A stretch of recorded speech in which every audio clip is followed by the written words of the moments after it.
In the matter of SHAIL Kumari versus the state of Chhattisgarh, Supreme Court allowed the appeal and set aside the judgment in trial court and high court and said that the conviction of the appellant is not sustainable in law at all. The case of the prosecution was that on 11th October 2003, one Santosh Kumar Pandey, PW2, who was an owner of Beetle kiosk shop, saw the appellant with her two children, son aged 2 years and daughter aged 4 months, going towards Pujari Talab, a water body near the Beetle kiosk shop of PW2. He observed that appellant was taking kids in a disordered condition and grew suspicious. He asked nearby rickshaw puller to go and see where appellant was going. After 5 to 7 minutes, rickshaw puller came back and stated that two children were floating in the water body. Thereafter, prosecution witness 2 saw the appellant going towards the railway tracks. PW2 then sat on a motorbike driven by someone else coming from other side of water body and asked the rider to turn around and go towards train tracks. PW2 then saw a train coming towards appellant but somehow managed to drag her away from the train tracks. On being asked by prosecution witness 2 reason for killing her children, appellant replied that she had been fighting with her husband.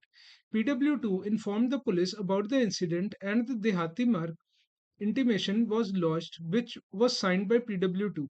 Then FIR was lodged. Dead bodies of victims were sent for postmortem.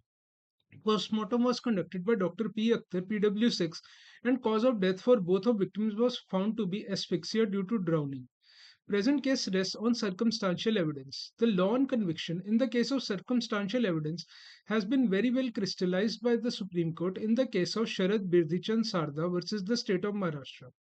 It is well settled that prosecution must stand or fall on its own legs and it cannot derive any strength from weakness of the defense. This is straight law and no decision has taken a contrary view.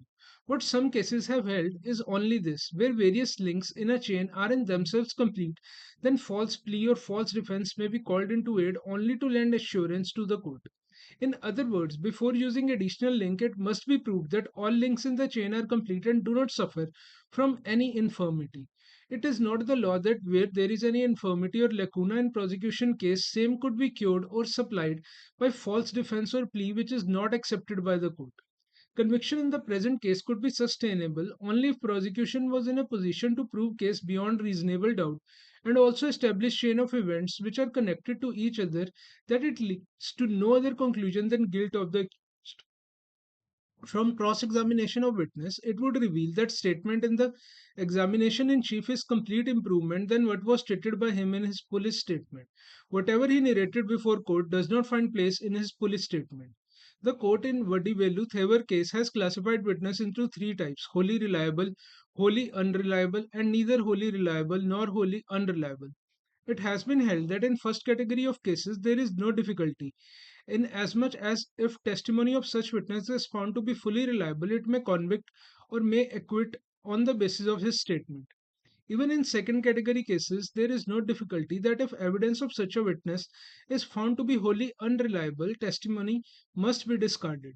Difficulty arises only in the third type of witnesses, where court is required to separate chaff from grain to arrive at a conclusion. Perusal of cross-examination of PW2 would reveal that he has fully improved his case in examination is chief.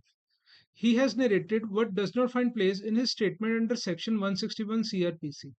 His evidence is totally contradictory and therefore totally unworthy. Apart from testimony of PW2, there is nothing to connect the present appellant with crime in question. Prosecution has not even examined rickshaw puller, who was stated to have seen appellant going towards Pujari Talab and children floating in the lake.